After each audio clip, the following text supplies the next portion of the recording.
tá? Tá. Então, vamos lá, gente. Eu vou compartilhar aqui a minha área de trabalho, que aí eu consigo colocar meu PowerPoint. Compartilhar. Aqui.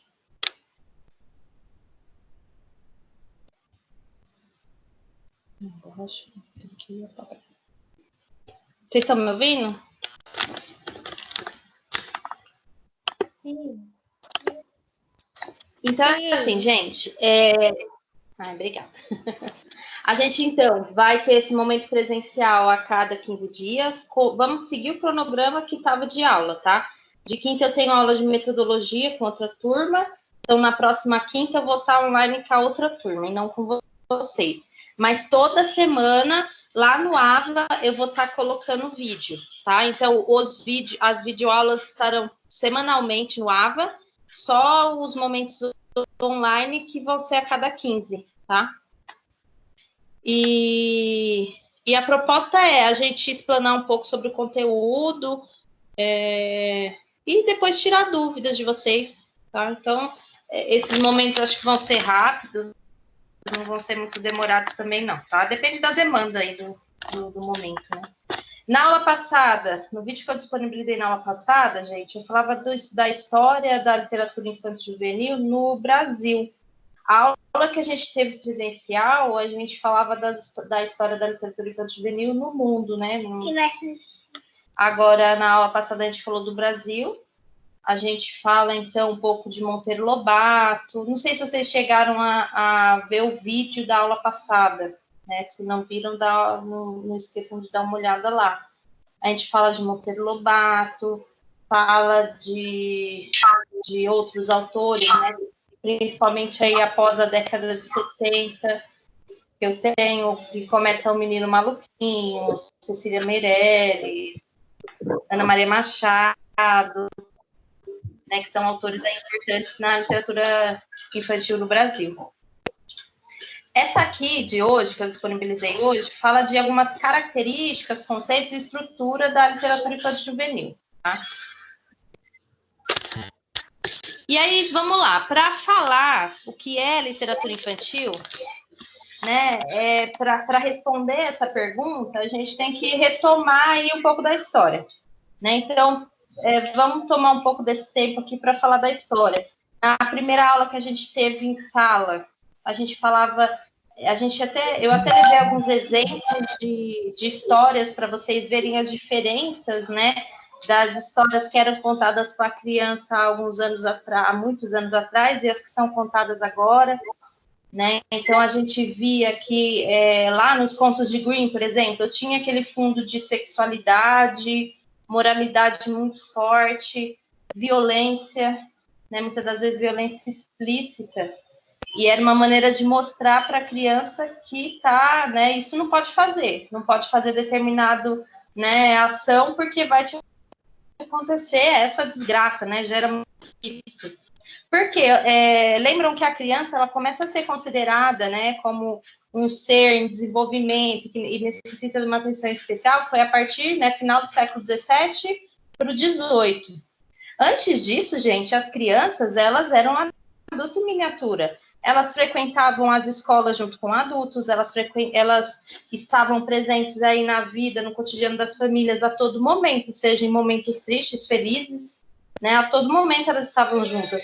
Conta-se também que, por exemplo, né, haviam épocas que aconteciam penas de morte, execuções, as crianças estavam lá vendo os outros morrerem, serem decapitados, elas participavam de tudo, né? Então, as histórias que eram contadas para essas crianças, elas não tinham por que se adaptar a uma linguagem infantil, não, elas participavam de tudo, né? Então, por isso que são essas histórias que hoje a gente lê, a gente fala assim, que horror, né? Lembra da história da Chapeuzinho Vermelho, que, enfim, né, ela acaba comendo a vovó, bebendo sangue da vovó, acaba sendo, né, violentada e morre. Né? Então, ela mostra o quê? A desobediência de uma filha, o que pode acontecer com ela. Então, a literatura infantil ela veio sofrendo mudanças a partir do momento que eu vejo a criança diferente. Né? Hoje eu já vejo a criança de uma outra maneira, com outro olhar. né? Então, ela vem sofrendo por essas alterações. Então, o que eu digo? O que é a literatura infantil juvenil? Né? É uma arte, uma obra voltada aí para o público infantil. Né? Hoje a gente já conhece melhor esse público infantil, a gente já sabe trabalhar aí com ele. Então, as obras, nem todas, né? A grande maioria hoje, se a gente for buscar nas obras, elas não vão buscar esse fundo de moralidade tão somente, né? Elas têm o lado do entretenimento, da diversão da criança também, né?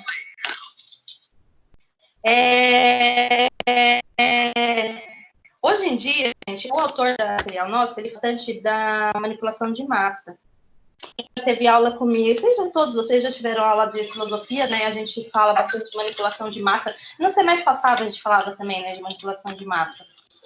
E a manipulação de massa é quando eu uso, né, mídias, livros, as informações para formar opiniões, né? E a literatura infantil juvenil, ela é utilizada para manipular. Quem são as massas aí para a literatura infantil? São as crianças, né?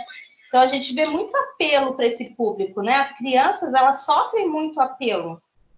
Coloca uma criança para assistir um canal infantil. Ela não vai ver ali milhões de propagandas e não vai ficar querendo um brinquedo, né? Quem nunca, né, deixou assistindo o Cover Kids e aí no final você teve que comprar uma Baby Alive. Por quê? Porque tem todo um apelo visual. Aqui eu tenho falando, né? Temáticas consideradas como tabu, como morte e sexualidade, são censuradas. Né? Então, são censuradas, sim. Seja nas editoras ou pelos mediadores de leitura. Sobretudo, né? Quem são esses mediadores? Os pais e a escola. Os livros que são destinados à infância sofrem então essa tendência, né? De oferecer essa segurança para a criança, né? Onde essa criança foi posta pela sociedade dominadora moderna. Então, é o que eu estava falando, a criança, ela sofre essa dominação. E a literatura, ela é utilizada também para isso, para dominar esse serzinho, né? Eu trouxe um exemplo para vocês, eu não sei se vocês chegaram a ver no material que eu mandei para vocês, duas histórias. Eu mandei do João Felpudo e da Casa Sonolenta. Vocês chegaram a ver esses livros? Alguém viu?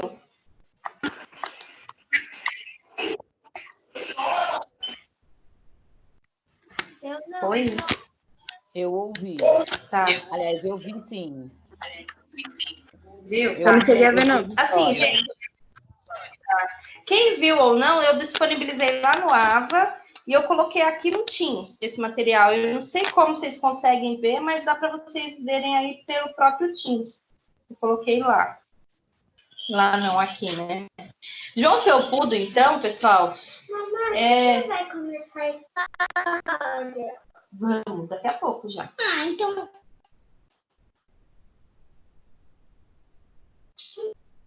Isso vai...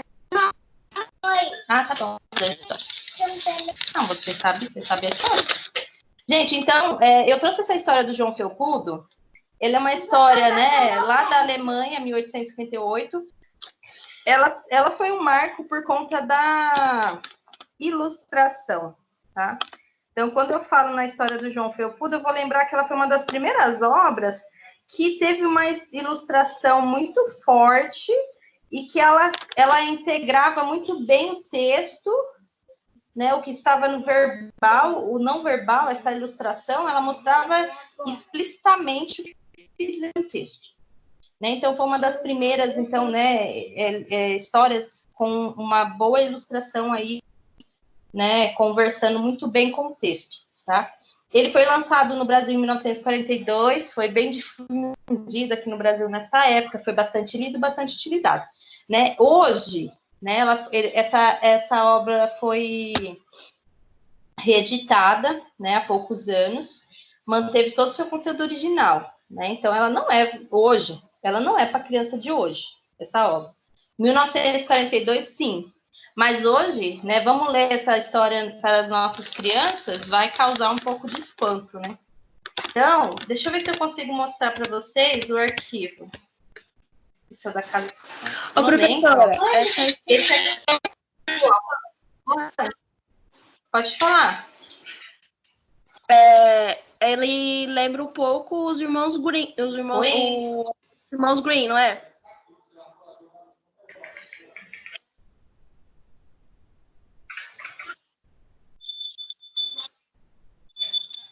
Então, ela é de uma época a qual a criança ainda não tinha esse olhar que a gente tem hoje. Né? Ela é mais recente, ela não é tão antiga quanto os irmãos Green, mas ela ainda é pesada para os dias de hoje. Sim. Ela ainda tem um fundo moral muito forte e o que eles falam aqui, né, um pedagógico muito explícito. Porque, por exemplo, hoje eu posso falar para uma criança: ó, Henrique, não faz isso, cuidado aí. Igual esse dia, ele subiu aqui num banquinho na janela, eu posso falar: ó, filho, não, né? Se fosse uma historinha, por exemplo, né? A criança não sobe no banquinho, acho que pode cair, machucar, fazendo, enfim, né? Aqui eles mostram o que acontece. Então, eles mostrariam a criança caindo com o braço quebrado, um monte de sangue no chão, sabe? Então, tem esse fundo pedagógico, moral, de mostrar de fato. Eu mostrei, ó, sobe aqui, né? Faz coisa errada que você quebra o braço. É igual a história da Chapeuzinho Vermelho. Eles mostram. É aquela história do matar cobra e mostra o pau. Mamãe, vamos começar, porque eu já vou dormir. Você já vai dormir?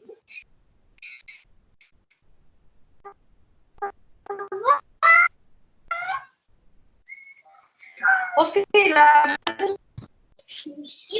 Então, gente, João Felpudo é esse bonitinho aqui. Olha ele. Olha as unhas dele. João Felpudo é um menino sujinho. Viu, Henrique? Ok. Ele é um menino sujinho, que não corta as unhas, que não tá nem aí pra nada. Então, ó, aqui na segunda página eles contam, ó. Este é o rei do desmazelo. Não corta a unha nem cabelo, pois tem preguiça de tudo. Tudo cresce e ele não corta. Tem preguiça e nem se importa que é chamado de João Felpudo. Então, é uma historinha, né? Fala aí de um menininho muito sujinho, malcriado, teimoso. Aqui, gente, esse livro do João Felpudo, ele traz várias histórias, tá? Eu tenho esse aqui do Alfredo Malvado. Então, vocês estão vendo que tem as histórias, tem o textual aqui e tem a ilustração. Essa ilustração, a gente pode ver que ela detalha muito bem o que trata no texto. Não, então, matar passarinhos, judiar dos bichinhos, bater na criada... A batata já tá pronta. Tá bom. Então, a gente pode ver que o texto conversa com a ilustração. Então, essa é uma característica dessa obra. Né? Eu queria mostrar para vocês essa história aqui, quer ver? Depois vocês abram um arquivo e façam uma leitura aí. Essa história aqui é, assim, né, intrigante. Paulina pega fogo. A porta aqui tá abrindo. Paulina pega fogo. Então, ó, vejam a história. Aqui eu tenho uma menina, né, brincando de boneca, gatinhos. Então, ó, estão em casa sozinhos, Paulina e seus 2 gatinhos. Paulina é um tanto levada. Brincou muito e, enfim, cansada, sem ter mais do que brincar, né? Do que é que foi lembrar? Vendo os fósforos na mesa, disse: que bom, que surpresa! Vamos ter um novo jogo. Então, ó, ele mostra exatamente, ó, a Paulina indo pegar os fósforos. Os gatinhos, né? Miau, miau, não brinque com fogo, diz o gatinho. Deixa os fósforos, menina. Aí Paulina desobedece, risca 1, 2, a chama desce. A chama desce. Para onde? Desce pro vestido, né? Ó. O vestido se incendeia. Paulina grita, esperneia, e quanto mais ela tenta correr, mais o fogo aumenta. Que triste história foi essa de Paulina? Eis o que resta. Uma gatinha chorando, um gato soluçando, 2 sapatinhos no chão, fumaça e carvão. Gostaram da história? Não.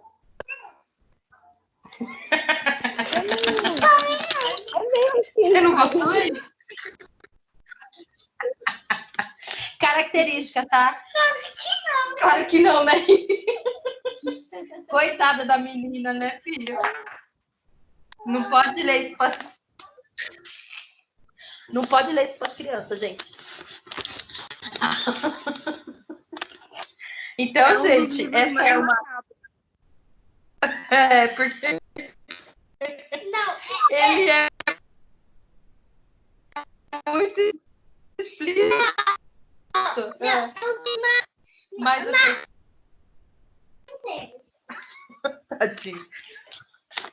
Aí, o que acontece? Esse livro, ele mostra bem essa questão do texto e de ter essas ilustrações marcantes. Né? Porque, gente, se eu for pegar um livro aqui para o Henrique manusear, ele não sabe ler ainda, mas ele olhando as figuras, ele vai interpretar a história pela figura, né? Pela imagem. Daqui a pouco. E aí, o que acontece? Esse pedagógico da obra do João Felpudo, ele é bem explícito, né? Então, a criança, mesmo sem saber ler, ela vai entender que riscar fósforo você pega fogo. Voltando a falar, então, da literatura infantil juvenil, né? Enquanto a literatura em si, né? Quando eu falo o termo literatura... enquanto forma de expressão artística, está essencialmente atrelada à liberdade. Então, quando eu falo que a literatura ela é uma expressão artística, né? Expressão artística é atrelada à liberdade de expressão, né? E não se dispõe a dominações de qualquer natureza. Então, muitos autores acabam, né, o que dizem aqui, torcendo o nariz para a literatura infantil juvenil, porque eles falam, ora, não é uma expressão artística, né, porque eu tenho restrições, eu tenho essa questão de dominação, né, enfim. Então, ele deixa, né, muitos autores falam isso, que deixa de ter essa questão da expressão artística, porque você acaba sendo, né, obrigado a seguir algumas regras. Mamãe, agora vamos ler a explicação.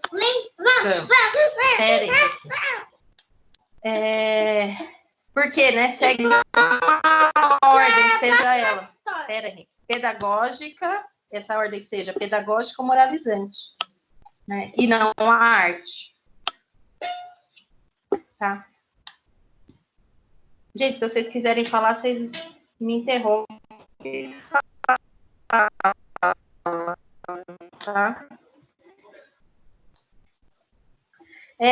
As obras, foi o que eu falei na aula passada, no Brasil, a partir da década de 70,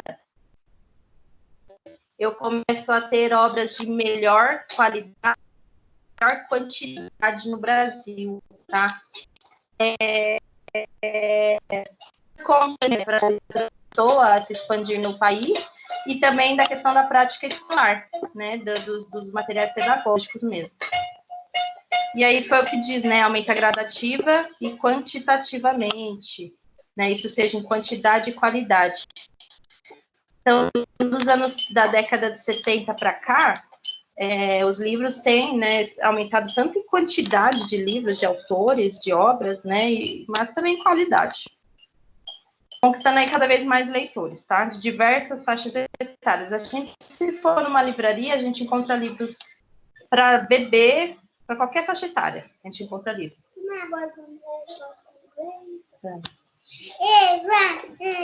Aqui eu tenho uma crítica, gente, lá de 1984, Cecília Meirelles, tá? O que ela falava? Isso lá 30 e tantos anos atrás, né? São as crianças, na verdade, que o delimitam. Então, o que ela dizia, né? Que quem tem que delimitar, que quem tem que, né, filtrar o que é certo e o que é errado, seriam as próprias crianças. Né? São elas as leitoras, elas que são o meu público, né? Não os adultos. Costuma-se classificar como literatura infantil o que para elas se escreve. Seria mais acertado, talvez, assim, classificar o que elas leem com utilidade e prazer. Não haveria, pois, a literatura infantil a priori, mas a posteriori. Né? Então, o que ela fala? Que a literatura infantil ela tem que estar a serviço, né? Ela tem que estar para as crianças. E o que acontece, na verdade, é que ela é para os que filtram aquilo para as crianças. Né? Ô, menino, o Henrique passou todos os meus slides. Jesus amado.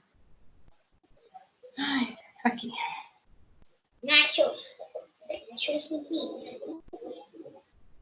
Aí aqui eu queria levantar a reflexão com vocês, gente. Vocês liam livros quando eram crianças? Alguém lia? Depende do livro. Qual que você Vocês tinham prefere? isso quando criança? Eu lia. Não, mas você, enquanto criança, vocês liam livro de história infantil? Sim, lia. Sim. Você lia? Na creche eles revezavam, né? Um cada fim de semana você tinha que E levar um livro para casa. É. E aí quem lia, a professora então lia na escola, seus pais liam em casa? Era mais ou menos isso. Não faz marejão. Aí a gente, Ah, resumo do livro que eu peguei na biblioteca na sexta-feira. E a gente chegava na escola na segunda, a professora perguntava o que a gente leu, o que a gente entendeu do livro. aham. Então, isso é legal, né?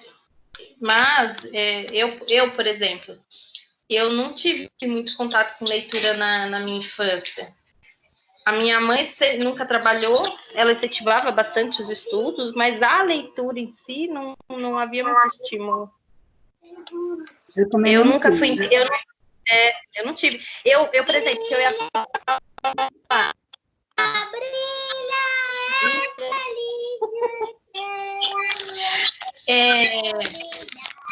A minha mãe sempre ficou em casa, sempre foi de casa, né? Então ela nunca nos levou para creche, por exemplo, igual exemplo, né? E eu só comecei a estudar na pré-escola e já fui para o primeiro ano. Henrique, para, filho. Ó, na próxima aula eu vou deixar você lá na sala. Não. Então, por favor. Aí o que acontece? Eu não tive muito contato com livro na minha infância, muito pouco. Mas eu lembro de muitas aulas de português que eu tinha na época, e o próprio professor ele trazia essas histórias para dentro da aula dele. Eu sou de uma época que eles faziam muito debate em aula de português, tipo jogos. Eram os jogos que eles faziam, aí você lia a história e você ia respondendo sobre a história, quem acertava ia passando para frente, entendeu? E algumas histórias marcantes, mas não é que nem hoje, que as crianças estão colocadas para saber quem escreveu, quem fez a capa, quem fez as ilustrações. Então, hoje, a leitura é apresentada de uma forma muito mais clara.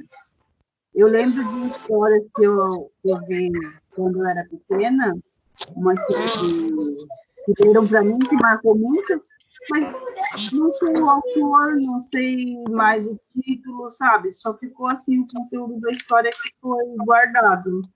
Mas não tem nenhum dado. Se eu quisesse ler de novo hoje, eu não sei nem de onde partiu isso. Isso porque você leu pouco, né? Se tivesse lido mais, teriam mais marcações, né? Mais histórias para contar, né? Lembrando. Vamos, Henrique. Peraí, o Henrique tá agoniado aqui. Deixa eu voltar aqui para o slide.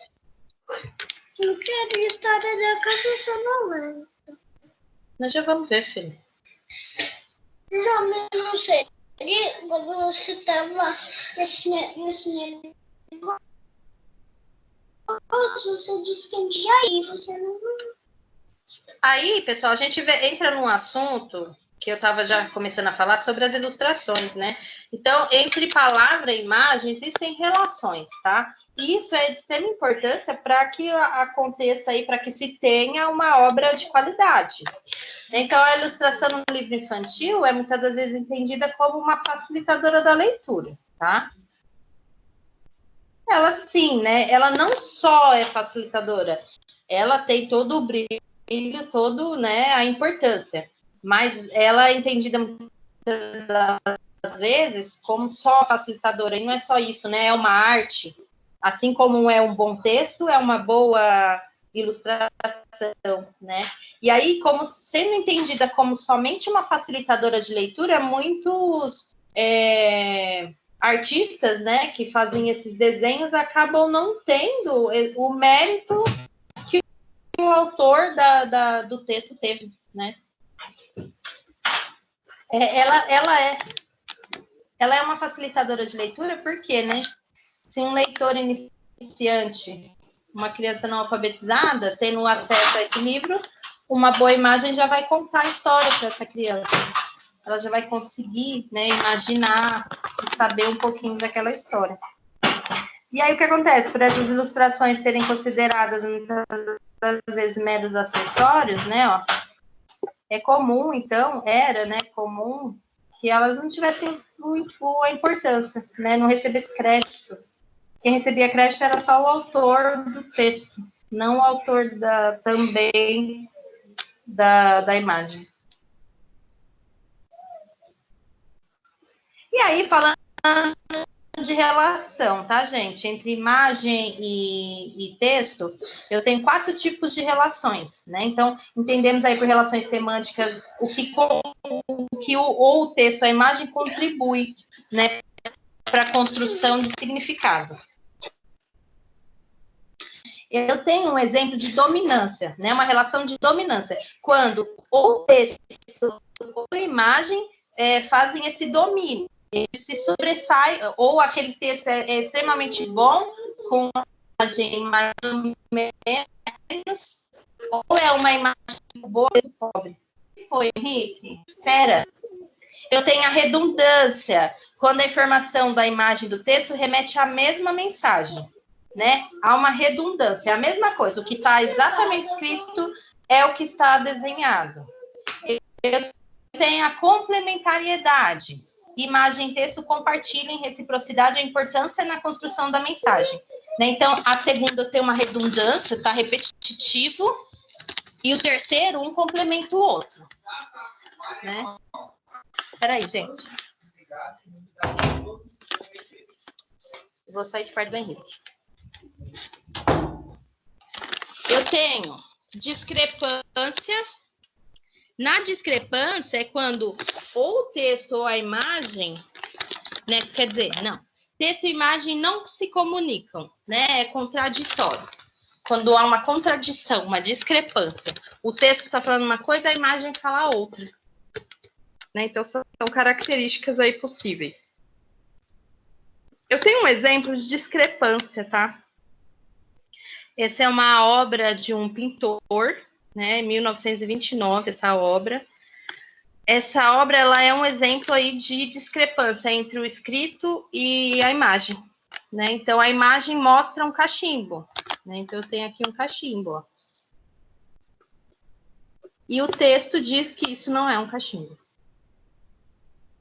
Esse autor, gente, esse artista, todas as obras dele, elas tinham essa discrepância entre imagem e texto.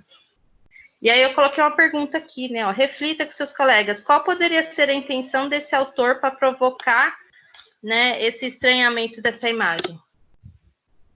E aí, o que vocês acham, gente? Por que será que esse autor faz, né, não por erro, mas porque ele quis mesmo colocar um texto diferente da imagem? Para que houvesse questionamento? Curiosidade. Reflexão, curiosidade. Ô, Pro, no filme A Culpa das Estrelas, tem uma parte, né, que ele fala assim, isso daqui é um cigarro, mas não quer dizer que eu irei fumar ele. Tem um negócio assim no filme. Uhum. Então, essas obras, gente, claro que se isso num livro infantil é terrível, né? Eu tenho um texto e uma ilustração que não condiz com o texto, né? Não, na literatura infantil não. Mas nas obras, filmes, pinturas, isso sim, pode sim acontecer, e isso é rico para a interpretação, né? Para a reflexão de quem está vendo aquela obra, né? Mas alguém quer falar? Para Pode de ser chorar. também para ver se a pessoa está focada no que está lendo, né? Se está vendo tudo direitinho. Também pode ser aquelas, né, obras que falam de ilusão, de ótica, pode falar também de diversos pontos de vista, né, gente? Porque eu chegar para vocês e falar que isso é certo sobre o meu ponto de vista pode ser certo, mas o seu ponto de vista é outro. Né? Então ele queria trazer isso, né, essa reflexão. Eu vou mostrar você chorando aqui à toa. Então, vamos pegar aqui a historinha. Eu acho que esse era o último slide. Deixa eu olhar aqui. Esse era o último slide. Eu trouxe o exemplo da história da Casa Sonolenta. Deixa eu pôr aqui para vocês. Peraí.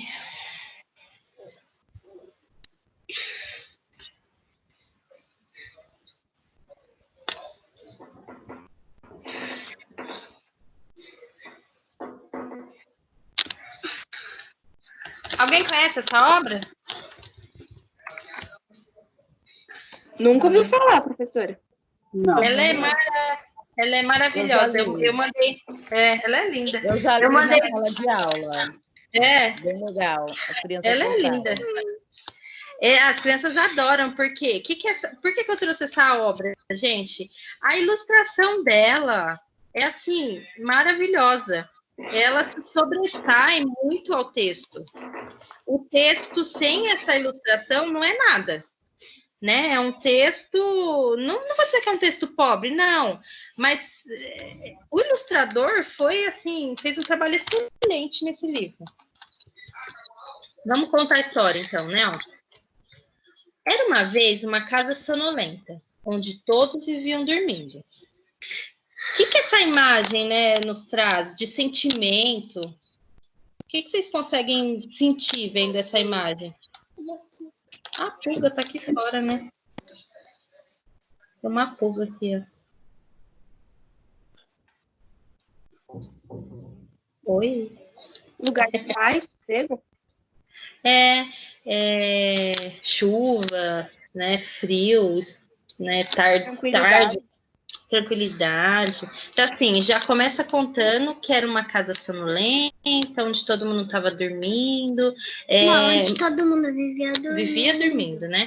Mostra, então, um ambiente calmo, tranquilo, chuvoso, bem propício ao sono, né? O legal dessas ilustrações, gente, é que eles sempre antecipam o que virá. É que vocês vão conhecer melhor a história, mas não sei se vocês estão vendo o ponteiro do meu mouse. Tem um pontinho vermelho. Ele é uma pulga, esse pontinho vermelho. Vocês vão ver nas cenas que virão que esse pontinho vermelho vai para dentro da casa. Aqui ele, ó. E aí o que acontece? A ilustração aqui dessa segunda página, ela continua uma cor azulado clarinho, que traz tranquilidade. Gente, ele vai mudando de lugar. A pulga, né? Mudando de lugar. Aí a gente também pode ver que essa ilustração, ela mostra o gatinho, o cachorro, o ratinho, o menino e a vovó. E a pulga. E a pulga, que são os personagens, tá, gente, da história. Quem não conhece a história, esses são os personagens. Então, todos os personagens, eles estão a todo momento aqui nas páginas e eles sempre antecipam um pouco a história. Né? Essa ilustração, ela está à frente da história. Ela está... Vamos até supor que essa ilustração, ela está se sobressaindo, né? Está em discrepância. Ela está num nível, assim, superior ao texto. Então, vamos lá. Ela é o que começa a história. Não entendi, Tairinha. Ela faz a história. Ela é a estrela. A ilustração aqui que se sobressai. Ela não só... Eu não posso dizer que ela complementa a história, porque se ela complementasse a história, ela estaria andando aí junto com a história. Ela vai além da história. É que ela está explicando mais o que o texto está dizendo. Sim, mais do que o texto até diz. Exatamente. Porque, ó, vamos ver a história. Nessa casa tinha uma cama aconchegante, numa casa sonolenta, onde todos viviam dormindo. Né? Se fosse uma ilustração que se equiparasse ao texto, estaria ali uma cama, né? Numa casinha, enfim. Mas aqui, né, eu que já conheço a história, a gente já vê que já tem todos os personagens, já tem a Pulguinha, que é aqui a estrelinha aqui da história, ele já vai além, né? Então vamos para a segunda página, terceira, quer dizer. Nessa cama tinha uma avó roncando. Vocês viram que a pulga tá aqui no sapato da menina. A pulga tá aqui embaixo. E o menino? Do menino. Ó, nessa cama tinha uma avó roncando, numa cama aconchegante, numa casa sonolenta, onde todos viviam dormindo. A cor já tá um azul um pouquinho diferente, né? Se a gente tá me dando até sono. Tá. Então, o texto dá sono também, né? O texto e a imagem, eles dão essa sensação pra gente, né? E ainda a vovó bocejando. E aí a gente pode perceber, pessoal, que o menino... Lembra que aqui o menino estava deitado na cama, na página anterior? É na cama, não na cadeira, né? Ele estava deitadinho na cadeira. Aí, nessa página, ele já está se levantando. Porque eles já estão antecipando o que virá na próxima página. Ó, em cima dessa avó tinha um menino sonhando, em cima de uma avó roncando. E cadê a pulga? A pulga? Cadê a pulga? É isso mesmo que eu tô procurando. Aqui, ó. A pulga tá aqui, ó. Tem fica um... Sinto que o Henrique é o futuro da pedagogia, hein? É porque parece que a cor fica mudando. né? Ela não fica mais vermelha, não sei porquê. Ela fica pretinha. Eu já tava procurando um pouquinho. Ela tá aqui, ó. Aqui em cima. Aí, ó. Nessa parte, nessa etapa, né? O menino pega e deita em cima da vovó. Né? Então, é uma ilustração divertida. A gente... E vocês viram que ele pegou um travesseiro também? Ele pôs em cima da cabeça da avó dele. Aí, ó. Quem tá espreguiçando? Cachorrinho. O cachorro. Aí, nessa página, o cachorro tá em cima do menino. Né? Então, eu tenho a história, ela é repetitiva, né?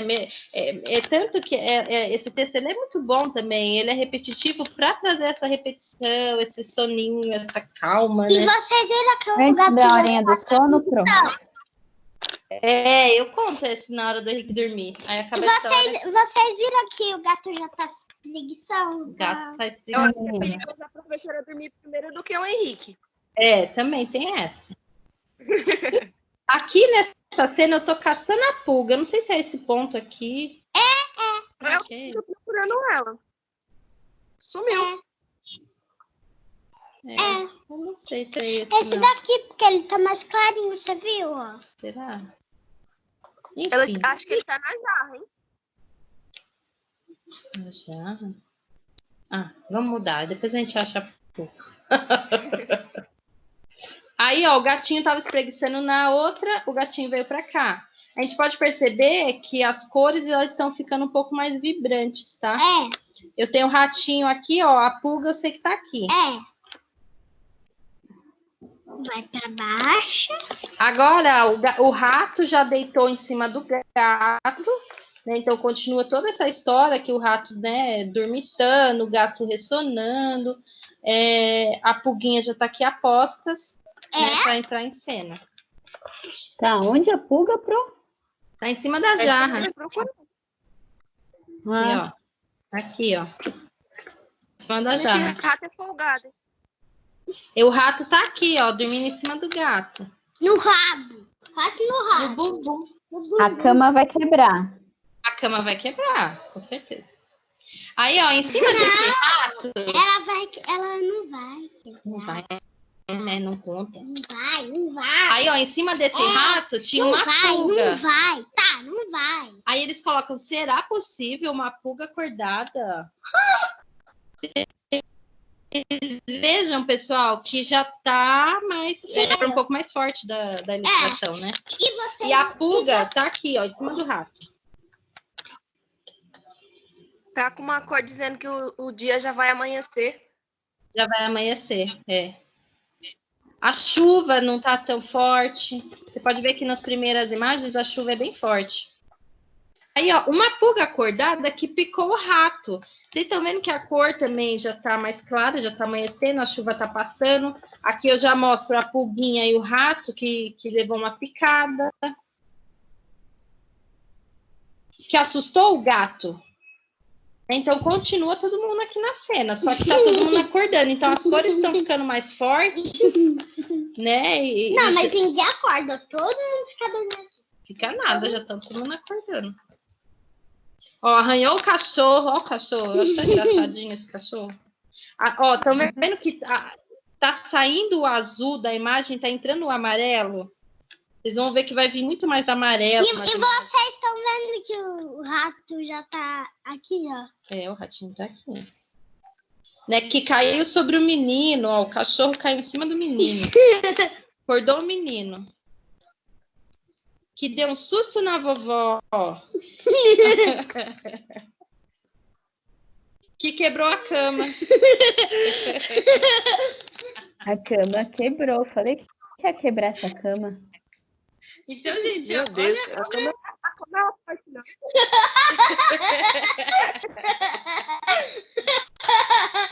Dá pra ver que o espelho tá mostrando o menino.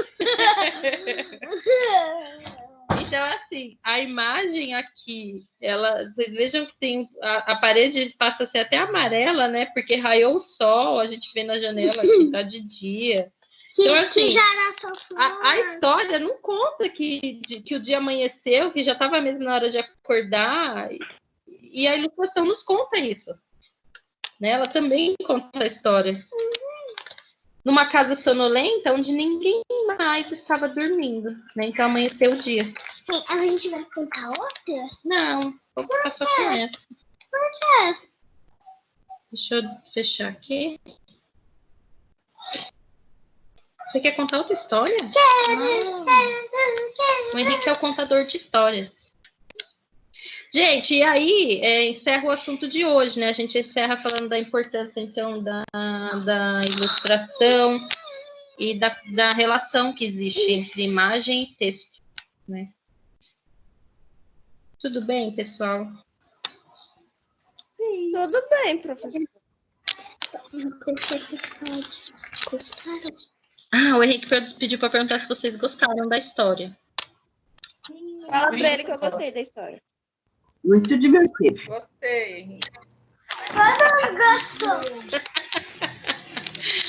Baixa o arquivo, gente. É muito legal mesmo essa história.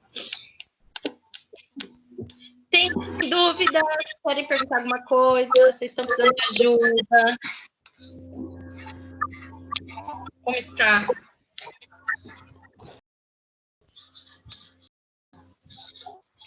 Aquela parte de semânticas da dominância, discrepância. Sim. Para uma leitura infantil, né, no caso, seria melhor a que tem a dominância ou a que tem a redundância. Eu acho que fica muito próximo, né? Tem a dominância, a dominante, A dominante é quando o texto tira toda, né? Ele domina a imagem tá ali meio que para nada, né? Ou o oposto, né? Eu tenho uma imagem muito boa e o texto muito pobre. É que assim, ó, não existe um certo ou um errado. Porque, por exemplo, se eu tô com uma obra literária voltada para crianças muito pequenas, então eu vou ter, sim, textos mais pobres e uma ilustração mais rica. E aí vai ter dominância da ilustração. Né? Mas por quê? Porque o meu público é uma criança, né? Um bebê. Ei, o que você tá fazendo? Aí, mas assim, eu vejo que o ideal é que haja harmonia, né, entre o texto e a imagem, ou que haja essa dominância, né, para um lado positivo, né. Mas a gente vê que, por exemplo, esse da obra da Casa Sonolenta, ele tem sim um bom texto também, né. Um complementa o outro ali, né? Mas depende muito de qual é a obra, né? Que existem essas relações, elas existem, e não adianta a gente falar que essa relação é errada. Depende de qual a obra que eu tô falando. Porque, por exemplo, a obra daquele artista, daquele pintor, ela tem essa discrepância da imagem não representa o que está escrito. Mas é uma obra, né? Ela traz a reflexão nas pessoas, então ela não é... Fecha a porta, Henrique. Né? Então, ela também não é errada. Né? Depende do ponto de vista. O que eu queria trazer para vocês são essas relações que existem nas obras. Não acho de ter errado ou certo, eu queria melhor. Mas aí agora estava refletindo em relação assim, porque tem crianças que a gente trabalha mais mostrando imagem do que o próprio texto, né? Sim, sim.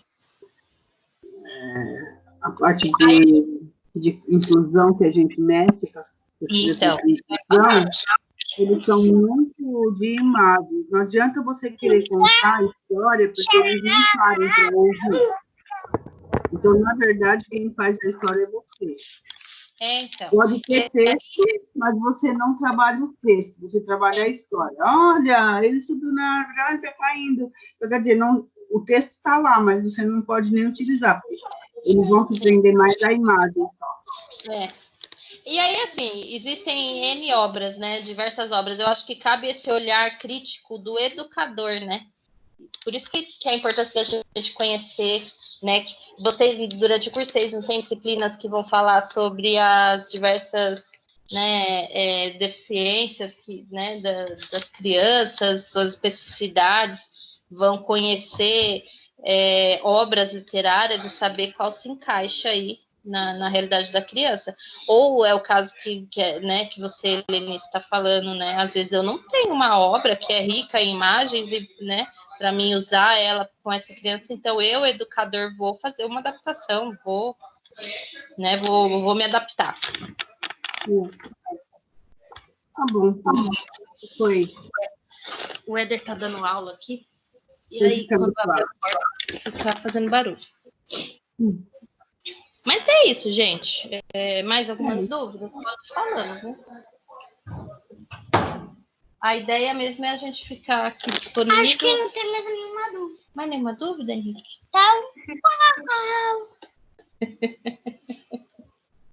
Eu vou fazer o seguinte, eu vou ficar...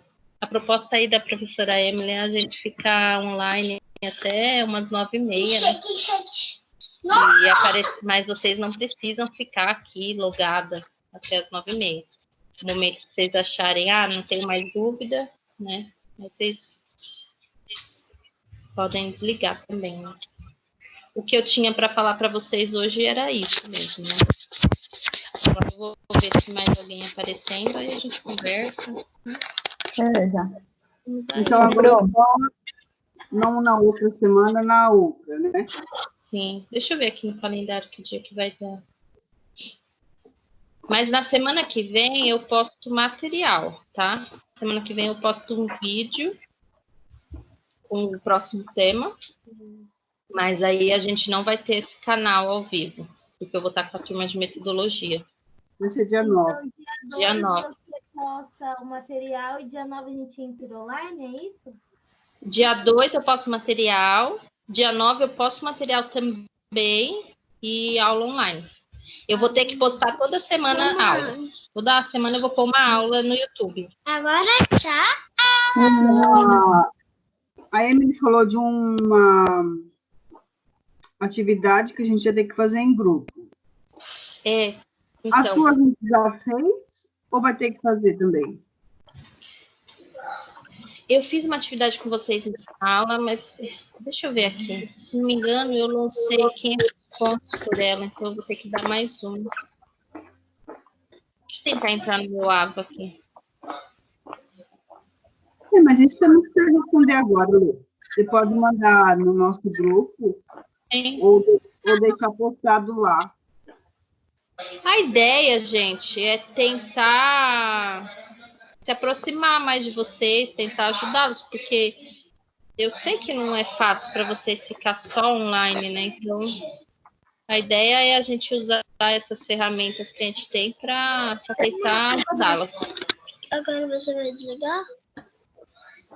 Eu li o material do vídeo, né? Na verdade, eu peguei o vídeo e fui dando uma pausa nele e fui fazendo algumas anotações em relação ao vídeo. Eu ainda não acabei, porque eu fui até a parte onde você fala lá de 1950 a 1960. Ah, tá. Aí eu vou puxar ele de novo para pegar a parte depois de 1970.